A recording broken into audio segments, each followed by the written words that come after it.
بنی اسرائیل میں ایک خاتون تھی، اس کا بڑا گھرانہ تھا، اس کا باپ جو تھا وہ بڑا کنجوس اور بخیل آدمی، بڑے پیسے والا۔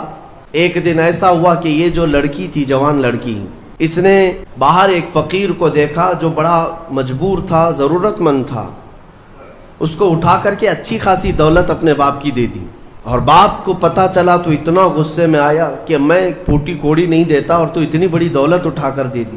غصے میں اپنی بیٹی کا ہاتھ کاٹ دیا، اس کا ہاتھ کٹ گیا۔ غصے میں تھا، باپ بخیل تھا، ہاتھ کاٹ دیا۔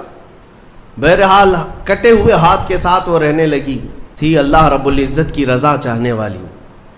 کئی دن تک اسی طرح گزر گئے۔ اب باپ بڑے پیسے والا تھا، اس زمانے میں وہ ہاتھ چھپا کر کے رہی۔ پھر اس کا رشتہ آیا ایک بہت بڑے خاندان سے، اور بڑے خاندان کا جو شہزادہ تھا اس نے پسند کر لیا۔ شادی کی ڈیٹ قریب آئی، ان لوگوں نے ہاتھ نہیں دیکھا، بس چہرہ اور باقی ساری چیزیں دیکھی، اور انہوں نے بھی چھپا رکھا کہ ہاتھ نہیں ہے۔ کٹے ہوئے ہاتھ کے ساتھ کون شادی کرے گا؟ بہرحال شادی ہو گئی۔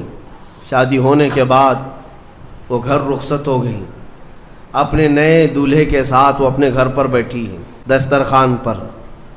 وہ بائیں ہاتھ سے کھایا کرتی تھی، ایک ہاتھ تو کٹا ہوا تھا، چھپا کر کے رکھتی تھی۔ دسترخوان پر جب بیٹھی، اس کا نیا دولہا ہے، اس کے گھر والے، کھانے کے وقت اب ہاتھ نکالنے کی باری آ گئی۔ وہ بائیں ہاتھ سے کھا رہی تھی تو اس کے شوہر نے کہا کہ کیا سیدھے ہاتھ سے نہیں کھا سکتی؟ سیدھے ہاتھ سے کیوں نہیں کھا سکتی؟ اب اس کے رشتے کے ٹوٹنے کا وقت آ گیا تھا۔ اگر پتہ چلے تو دھوکہ کیا ہے، کٹے ہوئے ہاتھ کے ساتھ ہمارے ساتھ نکاح ہوا ہے۔ اس کے آنکھوں میں آنسو آئے، وہ ہاتھ اپنے کپڑے کے اندر ہی چھپائی رہی۔ اچانک اسے غیب سے ایک آواز آئی، اے میری بندی ہاتھ نکال۔ اس نے اپنے دوپٹے کے اندر سے ہاتھ نکالا تو سیدھا ہاتھ پورا صحیح سلامت تھا۔ پھر وہ زمانہ موسیٰ علیہ السلام کا تھا، ان کی بارگاہ میں حاضری دے کر اس نے اپنا یہ واقعہ سنایا۔ سیدنا موسیٰ کلیم اللہ فرمانے لگے، مولا نے مجھے یہ وحی دے کر بھیجا اور ارشاد فرمایا کہ اے موسیٰ، ہم اس ہاتھ کو شرمندہ نہیں ہونے دینا چاہتے جو ہاتھ میری بارگاہ میں اخلاص سے اٹھاؤ۔